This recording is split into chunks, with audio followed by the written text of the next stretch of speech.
और एक नया उत्साह का संचार हमेशा करते हैं। इन्हीं फूलों के साथ आपका स्वागत, अभिनंदन, तालियां भी आपकी ओर से जरूर होती रहे। और साथ ही साथ चुनावी संवाद जनादेश 2024 की तमाम यादें आपके जहन में रहें, ये स्मृति चिन्ह हम आपको प्रदान कर रहे हैं आज के इस अवसर पर। आसन ग्रहण करें महोदय। और अब आरती जी से मैं निवेदन करती हूँ आज की बातचीत प्रारंभ करें माननीय स्वास्थ्य मंत्री श्री बन्ना गुप्ता जी के साथ। शुक्रिया राजश्री मैम आपका। और चुनावी शंखनाद है ये, संवाद है ये। संवाद इसलिए ताकि लोकसभा चुनाव सर पर है, सभी प्रत्याशी अपनी अपनी बातें कह रहे हैं, पार्टियां अपनी बातें कह रही हैं और ये कोशिश है कि कैसे जनता तक अपनी बातें पहुंचाई जाए। और इसका लक्ष्य एक ही कि जीतना है, सत्ता तक पहुंचना है। हमारे साथ इस कड़ी में अब जुड़ चुके हैं सूबे के स्वास्थ्य मंत्री बन्ना गुप्ता जी। बहुत स्वागत है आपका इस मंच पर। सर आप माइक ले लीजिए। जी नमस्कार। चलिए शुरुआत करते। देखिए सुबह से ये संवाद चल रहा है मंत्री जी और सब आ रहे हैं, पार्टी की बात हो रही है, प्रत्याशी की बात हो रही है, लेकिन आपसे पहला सवाल सिर्फ आपके लिए। चाहत सभी की होती है ना कि सत्ता का सुख सब भोगे, प्रत्याशी बने तो वो ज्यादा बेहतर है। चर्चा आपके लिए भी है कि प्रत्याशी बनेंगे आप इस चुनाव में? सबसे पहले मैं आपको बहुत धन्यवाद देता हूं कि आपने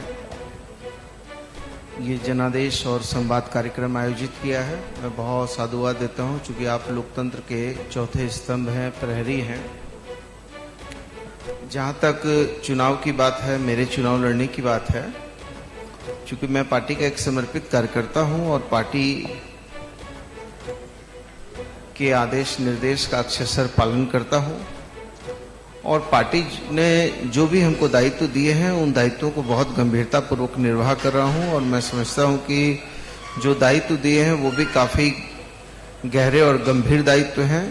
इसके लिए मैं पार्टी के प्रति बहुत साधुवाद धन्यवाद करता हूं और आगे भी पार्टी का जो आदेश निर्देश होगा उसका अक्षरशः पालन होगा। इसमें कोई इब्बट की बात नहीं है।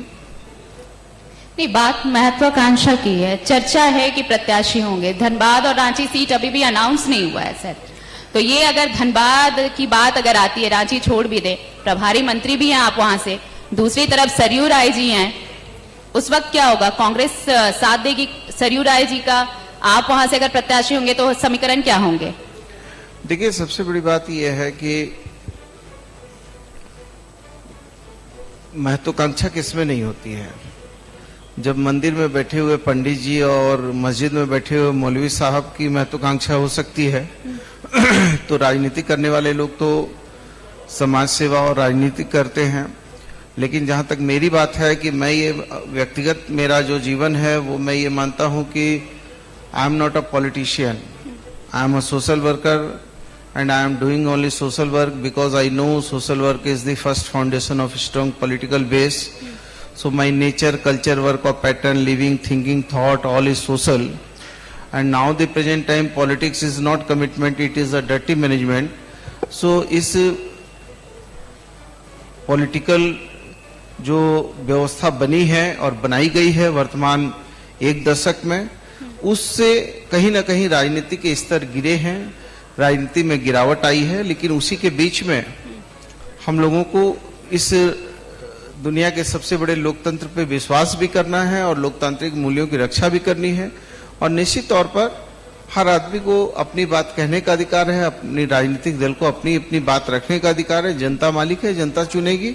और मैं समझता हूं कि जनता का जो जनादेश है वो जो इशू हैं उन इशू पर जनता का जनादेश होगा। चूंकि विगत जो सरकारें इस देश में बैठी हैं वो सरकारों ने जनता को बहुत दिग्भ्रमित करने का काम किया। उन्होंने कहा था 2 करोड़ लोगों को रोजगार की बात कही थी। उन्होंने कहा था स्विस बैंक से 100 दिन में हम जो है सारा काला धन ले आएंगे। उन्होंने नोटबंदी किया था, 50 दिन का समय मांगा था। नोटबंदी का कोई आउटपुट नहीं निकला और नोटबंदी ने उल्टे देश के काला बाजारियों को सफेद करने का एक सुव्यवस्थित मौका दिया गया। और जहां तक 2 करोड़ लोगों को रोजगार की बात है, उल्टे जो है लोग बेरोजगार होने लगे, महंगाई जो है चरम पर होने लगी। उन्होंने कहा था नारी बहुत हुआ नारी परिवार, अबरी मोदी सरकार। तो आपने देखा होगा कुलदीप सेंगर से लेकर हाथरस की बेटी के साथ क्या हुआ। आपने देखा होगा कि गृह राज्य मंत्री के बेटे ने किस तरीके से जो है किसानों पर गाड़ियां चढ़ा दी। तो कहीं ना कहीं जो नॉन इशू थे वो इशू बन गए, जो इशू थे वो नॉन इशू हुए हैं। महिला सुरक्षा की बात आपने की तो मैं यहाँ जरूर आपके बात को मैं काटूंगी और जरूर पूछूंगी कि दुमका कांड कोई भूला नहीं होगा अभी मंत्री जी। नहीं, निश्चित तौर पर दुमका में एक बहुत ही विभत्स कांड हुआ था। उसकी राज्य की छवि सिर्फ देश में ही नहीं विदेशों तक खराब हुई है। मैं उस घटना की बहुत कड़े शब्दों में निंदा करता हूं। और कोई भी बहन बेटी है, बहन बेटी माँ के कोख से ही हम सारे लोग का जन्म हुआ। दुनिया ने बहुत तरक्की किया है, चांद तक भी हम पहुंचे हैं, लेकिन एक बूंद खून बनाने का काम किसी ने नहीं किया। लेकिन यदि आज मैं आपके यहाँ बैठा हूं तो मेरी माँ ने मुझे 9 महीने कोख में रखकर ये पूरे शरीर में लबालब खून, दिल धड़कता हुआ और ये शरीर दिया है। तो माँ बहन बेटी के मान सम्मान को किसी कीमत में कम नहीं होने दिया जाएगा। और आपको याद होगा कि एक और घटना हुई थी, अभी उसको स्पीडी ट्रायल कराया गया और उसमें हमारे माननीय अदालत ने उसको जो है आजीवन कारावास की सजा अभी कल ही आजीवन कारावास की भी सजा दी है। तो सरकार यदि कोई घटना घटती है तो सरकार का दायित्व है कि वो न्याय संगत पहल करे और माननीय न्यायालय के सुपुर्द करे और माननीय न्यायालय से कड़ी जो है उस व्यवस्था में उसको सजा दिलाने का काम करे, जो हमारी सरकार बहुत गंभीरता पूर्वक कर रही है। नहीं, चलिए चुनाव का वक्त है, आरोप प्रत्यारोप का सिलसिला तो चल रहा है, लेकिन ये आरोप है कि बीजेपी के पास वॉशिंग मशीन है, जो भी आ रहे हैं धुल जा रहे हैं। आपने भी तो बहुत सारे कैंडिडेट इंपोर्ट किया है, आपके यहाँ भी आए हैं, बीजेपी से ही इनफैक्ट आया है और आपने दिया है उन्हें टिकट। नहीं, देखिए आप यदि वैसी बात करेंगे तो बहुत सारे लोग हैं उदाहरण में। आप यदि वैसी बात करेंगे तो आप जो है अजीत पवार को देख लीजिए, उनके ऊपर कितने बड़े घोटाले के बात थे। आप बहुत सारे और लोग हैं। और हमारे देश के आदरणीय प्रधानमंत्री जी ने कहा था कि मैं चौकीदार हूं और मैं चौकीदार हूं, चौकीदारी करूंगा, लेकिन उन्हीं के नाक के नीचे से जो है मेहुल चौकसी भी निकल गए, उन्हीं के नाक के नीचे से जो है मोदी जी निकल गए, कितना 1000 करोड़ रुपया लेके लोग भाग गए। तो देखिए ये जो वो गाना था ना कि वादे हैं, वादे क्या हैं, कसमें वादे प्यार वफा, ये वादे हैं, वादों का क्या है। तो कसमें वादे प्यार वफा गा रहे थे, लेकिन गाते गाते देश को जो है 20,000 करोड़ रुपया अडानी जी ने कहां से कहां लिया, दिया, क्या किया, पता ही नहीं चला है। तो ये कहीं ना और यहाँ झारखंड में जो घोटाले हुए, भ्रष्टाचार के जो मामले आए वो आप ही के। देखिए पूर्व सीएम हेमंत सोरेन अभी जेल में हैं। देखिए मैं किसी के बचाव के लिए यहाँ पर नहीं बैठा हूँ। हाँ। मैं अपनी बेबाक बात रखने के लिए जाना जाता हूँ और मैं किसी का सरकारी वकील नहीं हूँ, लेकिन इतना जरूर कहूंगा कि ये सही बात है कि हीरा और खीरा दोनों की चोरी में सजाएं समान होती हैं, लेकिन ये भी देखना होगा कि जो जिस तरीके से संवैधानिक संस्थाओं का बेजा इस्तेमाल किया जा रहा है। और आपने अभी भी कहा कि भाजपा जो है वॉशिंग मशीन है, आप लोगों के आरोप है, विपक्ष के आरोप है, मैंने ये कहा। हाँ, तो जो वहां चला जाता है स्वच्छ हो जाता है। हाँ। तो निश्चित तौर पर आप देख लीजिए देश में जितने बड़े बड़े लोग हैं। हाँ। अभी कल तक लोग जो हैं हमारे बड़े भाई मधु कोड़ा जी के बारे में बोल रहे थे। हाँ। आज मधु कोड़ा जी के पक्ष में खड़े हो गए हैं लोग।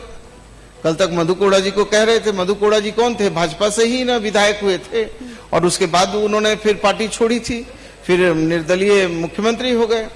तो उनके ऊपर भ्रष्टाचार के गंभीर आरोप लग रहे थे, आज वो जो है सदाचारी उनको बता रहे हैं। मैं ये नहीं कहता कि मधु कोड़ा जी भ्रष्टाचार है, मेरी तरफ से ये बात नहीं है, लेकिन मैं उन्हीं की बात को कोट कर रहा हूं कि वो तक कह रहे थे। मतलब वो कहते हैं ना कि जिन्होंने कलियों को रोंद डाला पांव तले, वही दावा करें आज चमन की रहनुमाई का। तो ये लोग जो है इनकी कथनी करने में बड़ा अंतर है। ये जब इनके साथ चले जाइए तो आप एक नंबर पाक साफ है। अभी यदि मैं वहां चला जाऊंगा तो मेरे बारे में इतना गुणगान गाएंगे कि बन्ना गुप्ता से बढ़िया तो कोई हो ही नहीं सकता। हैं क्या? नहीं, चांसेस तो किस, देखिए राजनीति में एक विचारधारा है।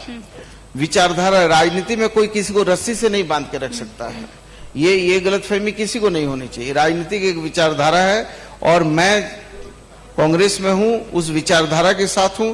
यदि मुझे ऐसा महसूस होगा कि मेरा आसमान, मेरा जमीर मेरा अलाउ नहीं करेगा, तो फिर मैं विचार करूंगा। अभी तक मेरा जमीर, मेरी आत्मसम्मान, मेरी विचारधारा चलिए ना, ये अभी तक विचारधारा मेरे की बात है। मन मस्तिष्क के मन्ना जी। हिसाब से चल रही है, इसलिए मैं साथ हूँ। ठीक है, ये विचारधारा की बात है। जब विचारधारा बदल जाएगी, इसके साथ अगर आप नहीं चल पाए तो आप पार्टी भी बदल लेंगे। ये राजनीति में सब संभव है। ये मैंने ये नहीं कहा, आप इसको अदर ले रहे हैं। आप ठीक है। अपनी बात को मेरे ठीक है। मुखारबिन से ठीक है, मत ठीक ले। है। मैं ये कह रहा हूँ कि राजनीति का मतलब है लोकतंत्र। क्या है लोकतंत्र का मतलब? है कि आपका एक दूसरे से नहीं भी पटरी खाता है, लेकिन फिर भी वैचारिक मतांतर स्वस्थ लोकतंत्र की पहचान है।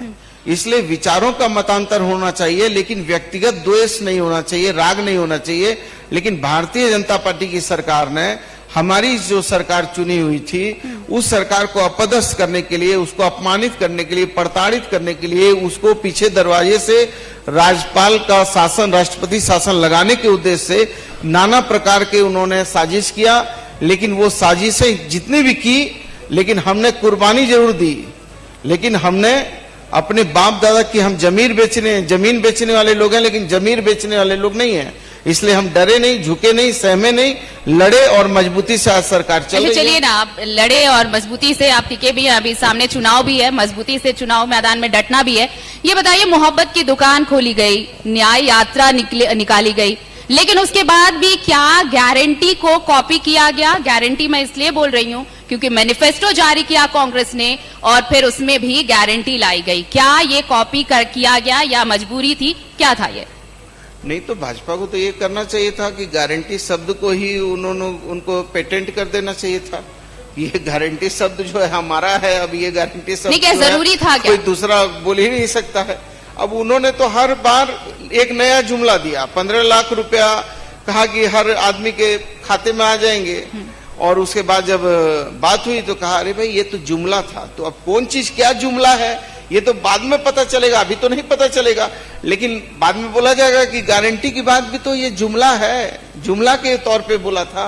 तो अब हम कैसे मान लें? उनकी गारंटी हमारी गारंटी में बहुत अंतर हो सकता है। अंतर क्या है? वो भी तो गारंटी कह रहे हैं, मोदी की गारंटी है। आप कह रहे हैं 25 गारंटी हमारी है। अरे तो मैं भी ये कह रहा हूँ कि उनको गारंटी पर ही जो है उनको पेटेंट करा लेना चाहिए। गारंटी शब्द को पेटेंट करा, हाँ बिल्कुल करा के रख लेना चाहिए था तिजोरी में। इसका इस्तेमाल कोई बेजा इस्तेमाल नहीं कर सकता है। अच्छा चलिए, इन सब के अलावा एक बड़ा मुद्दा है। अभी आप लोगों में सीट शेयरिंग का फॉर्मूला लग रहा है कि अभी तक पूरा सुलझ नहीं पाया। चतरा पलामू को लेकर अभी भी चल रहा है चीज। अभी तक आपने देखिए रांची से भी प्रत्याशी घोषित नहीं किया। एनडीए बाजी मार चुका है प्रत्याशी घोषणा में, सीटों के ऐलान में। क्यों अभी क्या कुछ रह गया है? क्यों नहीं हो रहा ये ऐलान? बाकी क्यों है? देखिए अब ये कोई जरूरी थोड़ी है कि भारतीय जनता पार्टी जो है, कंपैरिजन नहीं है, बस ये है कि देरी की वजह से। भारतीय जनता पार्टी जो चीज करेगी हम उसका कॉपी पेस्ट करने वाले लोग थोड़ी हैं। हम ये मानते हैं if you lose patience then you lose all things, don't lose patience. इसलिए हम अभी बहुत समय है, समय के साथ हम अपने प्रत्याशियों को लाएंगे और प्रत्याशी हमारे मजबूती से लड़ेंगे। और जहां तक गठबंधन की बात है तो निश्चित तौर पर ये गठबंधन जो इंडिया गठबंधन है और एनडीए गठबंधन है, हमने भी गठबंधन किया, एनडीए ने भी किया है। लेकिन इस देश के आदरणीय भूतपूर्व प्रधानमंत्री, जिनको मैं श्रद्धेय अटल जी कहता हूं, उन्होंने कहा था सदन में कि कहीं का ईंट कहीं का रोड़ा, भानुमति ने कुनवा जोड़ा। तो एनडीए वाले को पूछिए कि वो भानुमति का कैसे कुनवा जोड़ रहे हैं। हम लोग तो मिला जुला के साझा सोच के लोगों को लेकर चल रहे हैं, लेकिन वो तो भानुमति का कुनवा जोड़ रहे हैं। चुनावी मैदान में आ चुके हैं, चुनावी मैदान में आ चुके हैं। आशीर्वाद जनता का मिलेगा किस बिना पे? बिल्कुल मिलेगा, चूंकि हमने सर्वजन पेंशन स्कीम लागू करने का काम किया है, हमने ओल्ड पेंशन स्कीम लागू करने का काम किया है, हमने यहाँ के बच्चों को खेलने के लिए पोटो हो खेल योजना लाने का काम किया है, हमने जल समृद्धि योजना लाने के लिए नीलांबर पीतांबर जल समृद्धि योजना लाई है, हमने जो है रामदयाल जो है छात्रवृत्ति योजना लाने का काम किया है। तो हमने पहले सर्वजन पेंशन स्कीम लाया, उसके बाद जो है 50 साल की जितनी भी हमारी माँ बहनें, चाहे वो किसी जात की हो, धर्म की हो, बिरादरी की हो, और उसको भी हम जो है 50 साल की हमारी बहनों को सर्वजन पेंशन स्कीम में जोड़ रहे हैं। हम हमारी बच्चे हैं जिनके माता पिता अनाथ हैं, उनको 4000 रुपये महीना उनको जो है छात्रवृत्ति देकर उनको पठन पाठन कराने की योजनाएं हैं। तो हमारी सरकार की बहुत सारी योजनाएं हैं, जिन योजनाओं को, और अभी हमने अबुआ आवास योजना लाने का काम किया। जब हमारी प्रधानमंत्री आवास योजना से हमको महरूम कर दिया गया और हमारी रॉयल्टी का 1,35,000 करोड़ रुपया नहीं दिया गया, तो मजबूरी में हम लोग याचना करते करते नहीं याचना हमारी सुनी तो हम रण में चले गए और हमने खुद को आत्मसम्मान और आत्मबल के आधार पर हमने अबुआ हमारी आवास योजना लागू करने का काम छात्रों की किया। नाराजगी है इस बार, नहीं, देखिए छात्रों की नाराजगी कुछ नहीं है, ये और जो युवा वोटर्स हैं उनके लिए तो एक मुद्दा है सर। देखिए मैं खुद युवा हूँ और कहीं से मैं आपको वृद्ध लग रहा हूँ, मैं युवा हूँ। वोटर्स की बात हो रही है, प्रत्याशी की नहीं। मैं ये मानता हूँ युवा शक्ति राष्ट्र शक्ति है, राष्ट्र शक्ति युवा शक्ति है और युवा के ही वजूद पर हम देश को आगे बढ़ाएंगे। इसलिए युवाओं का मान सम्मान, युवाओं की प्रतिष्ठा और युवाओं के साथ कहीं पर भी जिस तरीके से जेएसएससी में जो मामले आए हैं उसमें उसके चेयरमैन ने इस्तीफा भी दिया, हमने जो है एसआईटी का गठन भी किया और उस पर हम लोग कड़ी से कड़ी कार्रवाई करेंगे। ये वो बिहार नहीं है कि जो ऊपर चढ़ चढ़ के लोग जो है चिट मारने का काम करें और जो है सरकार मुख दर्शक बन जाए। हमारी सरकार ने बहुत मजबूती से इस चीटिंग और ये जिस टाइप से ये हो रहा है इसके विरुद्ध में, लेकिन जांच तो ज्यादा आगे बढ़ नहीं पाई है ना सर। नहीं बढ़ रही है। आप देखिए जो जिन पे जिम्मा था उन्हीं से पूछताछ नहीं हो पाई है। नहीं, हर जांच को यदि आप यही जांच का दायरा सोचिएगा कि हर जांच को ईडी और सीबीआई और इनकम टैक्स में लाकर, तो उसका कन्विक्शन का रेशियो निकाल कर देख लीजिए कि उसका कन्विक्शन का रेशियो क्या है। और उन्होंने जितनी जांच की है केंद्रीय एजेंसियों ने, उस जांच का फलाफल क्या आया है। तो ये मतलब छात्रों की नाराजगी भी दूर होगी, आप अपने मुद्दे लेकर भी जाएंगे, न्याय की बात कह रहे हैं आप, छात्रों के साथ, छात्रों और नौजवानों के साथ धोखा किसी कीमत में बर्दाश्त नहीं होगा। और जिन लोगों ने भी पेपर लीक किया है उनको कड़ी से कड़ी सजा दिलाने में हम किसी प्रकार से ना काऊ से बैर ना काऊ से दोस्ती के सिद्धांत पर चलेंगे और न्याय नीति के मामले में पूरी मजबूती से। चलिए ना आखिर में एक छोटा सा रैपिड फायर लेते हैं, एक शब्द आपका एक वाक्य। कांग्रेस इस देश की महान लोकतांत्रिक पार्टी है जिसने जो है इस देश की आजादी की लड़ाई में कुर्बानी देने का काम किया है और जिन लोगों ने नखून नहीं कटाया है वो आज शहादत की बात कर रहे हैं, लेकिन हम शहादत में इबादत देखते हैं।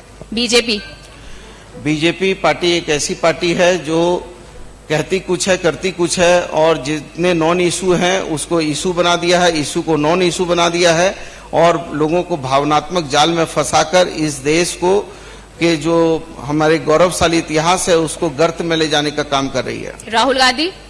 राहुल गांधी एक सीधे शरीफ और सरल नेता हैं जिनके मन में न छल है न कपट है और जिसके खून में देशभक्ति भरी हुई है, जिसकी दादी ने इस देश के लिए शहादत देने का काम किया है, जिसकी दादी का खून इस देश में सना हुआ है, जिसके पिताजी का खून इस भारत माँ की माँ भारती की मिट्टी में सना हुआ है।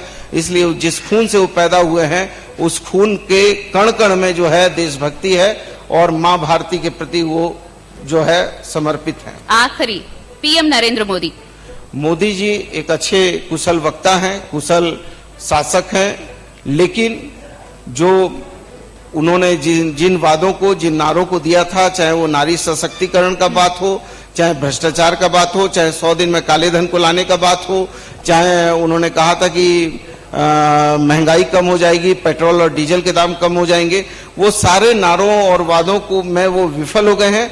लेकिन हाँ, एक जादूगर की तरह एक काला जादू दिखाकर लोगों को गुमराह करने में उनकी एक बहुत महत्वपूर्ण और महती भूमिका है। मतलब काला जादूगर कह रहे हैं आप, काला जादू वाले। चलिए बहुत बहुत धन्यवाद आपका बन्ना जी हमारे साथ जुड़ने के लिए।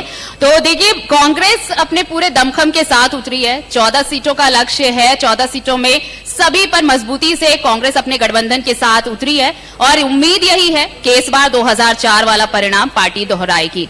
जनसंवाद में बन्ना जी हमारे साथ थे, बहुत सारी बातें, लेकिन देखना होगा कि सत्ता के शिखर तक कौन पहुंच पाता है। शुक्रिया।